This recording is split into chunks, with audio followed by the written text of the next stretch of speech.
Damai sejahtera bagi kita semua. Hari ini Selasa, tanggal 20 April 2021 adalah hari biasa Pekan Paskah 3 dengan bahan permenungan kita bersama yang diambil dari Injil Yohanes 6 ayat 30 sampai dengan 35 mengenai roti hidup. Bersama saya Elizabeth Sumendap dari Paroki Santo Stefanus Surabaya. Mari kita awali dengan tanda kemenangan Kristus. Dalam nama Bapa dan Putra dan Roh Kudus. Amin. Allah Bapa yang Maha Kasih dan Maha Penyayang, kami sungguh bersyukur karena sampai saat ini Engkau masih memberi kesehatan dan kesempatan untuk membaca dan merenungkan firman-Mu. Ya Bapa, bukalah mata hati dan pikiran kami agar mampu mengerti dan terlebih-lebih dapat mempraktekannya dalam hidup kami. Amin. Inilah Injil Yesus Kristus menurut Yohanes. Dimuliakanlah Tuhan. Maka kata mereka kepadanya, tanda apakah yang Engkau perbuat supaya dapat kami melihatnya dan percaya kepadamu? Pekerjaan apakah yang Engkau lakukan? Nenek moyang kami telah makan mana di padang gurun. Seperti ada tertulis, mereka diberinya makan roti dari surga.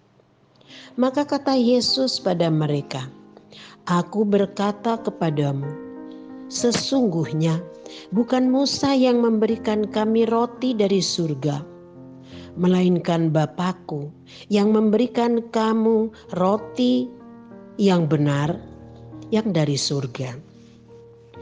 Karena roti yang dari Allah ialah roti yang turun dari surga dan yang memberi hidup kepada dunia.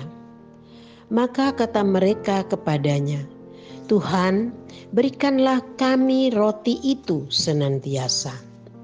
Kata Yesus kepada mereka, Akulah roti hidup. Barang siapa datang kepadaku, ia tidak akan lapar lagi. Dan barang siapa percaya kepadaku, ia tidak akan haus lagi. Demikianlah Injil Tuhan. Terpujilah Kristus. Bapak, Ibu, dan saudara-saudari yang terkasih, Tuhan Yesus tahu bahwa manusia tidak dapat hidup tanpa makan dan minum. Maka Dia mengidentikan dirinya sebagai roti hidup yang turun dari surga dan memberi hidup kepada dunia. Bahkan menetapkan Ekaristi sebagai tanda cinta untuk menyelamatkan Anda dan saya dari kelaparan dan kehausan yang menuruti ego manusia. Kita tahu bersama bahwa ajaran Yesus adalah kasih. Kasih itu lemah lembut, tidak sombong, murah hati, memaafkan. Kasih itu adalah Yesus sendiri. Apabila kita sudah dapat menghayati arti kasih Kristus sebagai roti hidup, rela berbagi, saling mengasihi, maka kita tidak akan lapar lagi.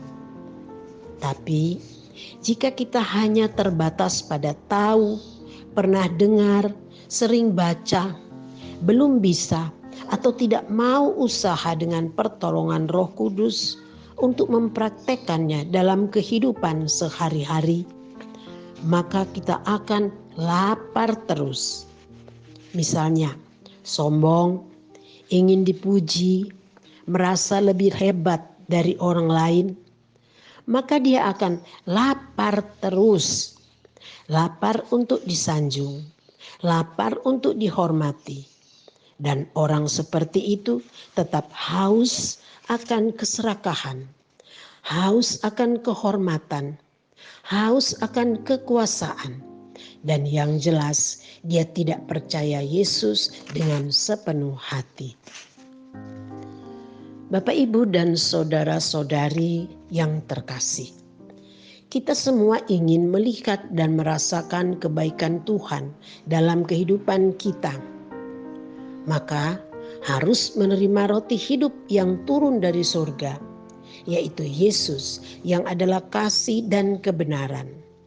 Untuk itu, kita harus tekun berdoa, baca firman, ekaristi, dan selalu mengandalkan Tuhan agar dapat melawan ego yang ada pada diri kita masing-masing. 1 Korintus 3 ayat 16. Tidak tahukah kamu bahwa tubuhmu adalah bait suci Allah dan roh Allah diam di dalam kamu. Namun demikian, Allah juga menghormati keputusan diri kita sendiri. Masih ingatkah kisah tentang murid-murid Yesus di dalam perahu dan diserang badai? Padahal Yesus tidur di buritan. Tapi kalau murid-muridnya tidak berteriak minta tolong, maka Yesus diam saja.